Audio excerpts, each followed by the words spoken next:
Turning now to House lawmakers questioning former Attorney General Loretta Lynch for about 7 hours yesterday in a closed-door session. Democrats calling the interview a waste of time and slamming their Republican colleagues for rehashing what they consider old news.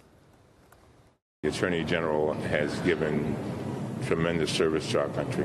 Our Republican friends want to rehash issues that have already been resolved. It was reiterated by her that she saw no reason today, based upon all that was reviewed and presented regarding former Secretary Clinton's emails, to prosecute or to hold her criminally liable. It was a total waste of time.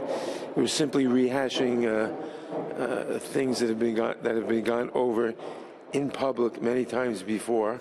Joining me now, Republican Congressman Darrell Issa of California, who sits on the Judiciary and Oversight Committees. Thank you very much. I know it's been a very busy week for you. Thank you for joining us this morning. Well, thank you. And I just want to start off by, when people get to see the transcript, what they're going to see is Republicans asking important questions that, quite frankly, she answered pretty straightforward. And then they're going to hear Democrats talking sort of almost like a social chit-chat about what were her opinions on unrelated matters. So let's talk about 3 hours of interview, not 7. Okay, so, I mean, Democrats are calling it old news. Republicans learned something new yesterday, did they? Julia, it is old news. It's old news, but it still has not been put to rest. Right. Comey was insubordinate.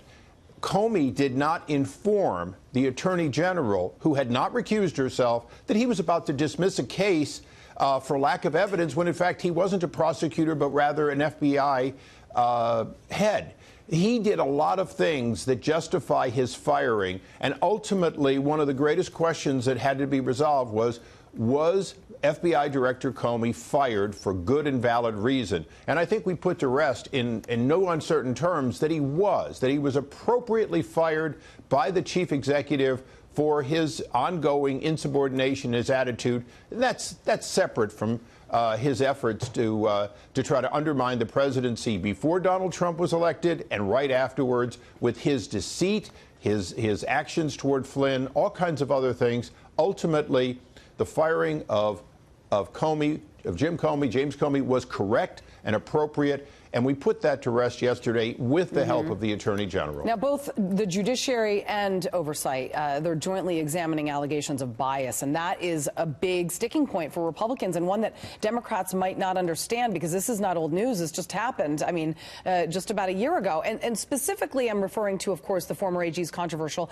tarmac meeting with the former president, right, Bill Clinton, at a time when his wife, the former Secretary of State Hillary Clinton, just happened to be under investigation. Comey, I thought it was interesting, we read in the transcript, called the meeting a coincidence. How did Lynch explain it? And I, judging by your face, do not believe you think it was any coincidence. You know, it's 140 degrees out on the tarmac. You don't even want to keep these jets out there with people in them. The reality was, it's a long way from one side to the other. President Clinton had to basically stalk the Attorney General, set it up so that this coincidence would happen.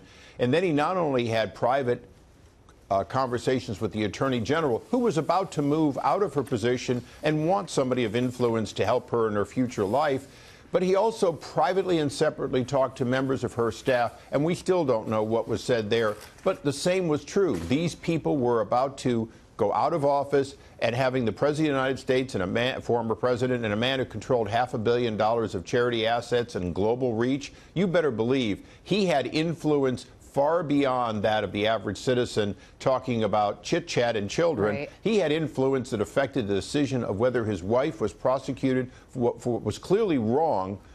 We can debate prosecution, but there's no question she failed to obey the law, and he was in there intervening for her. All right, switching gears just a bit, because we have so much to talk about. The president's pick for AG, William Barr, getting more criticism from the left, all due to a memo to the Justice Department where Barr apparently said that and called the obstruction of justice inquiry by the special counsel, quote, fatally misconceived. Do those comments present a conflict of interest, or is this more of the left picking on yet another Trump pick? Well, first of all, this is somebody who, even the moment he was announced, they had to agree was incredibly qualified and had no question about his previous service. But he can have an opinion that happens to be right. The fact is, it was fatally flawed. The reality is that what we're learning is that there is a weak and unjustified case to prosecute the president for obstruction for firing Comey. Just the opposite. There's good and valid reason for the firing of the FBI director. And those are real questions. But just because he has a view on it doesn't change the fact that he's very qualified, and in fact, he's right. All right, Congressman Darrell Issa, great to see you. Thank you so much for coming on this morning.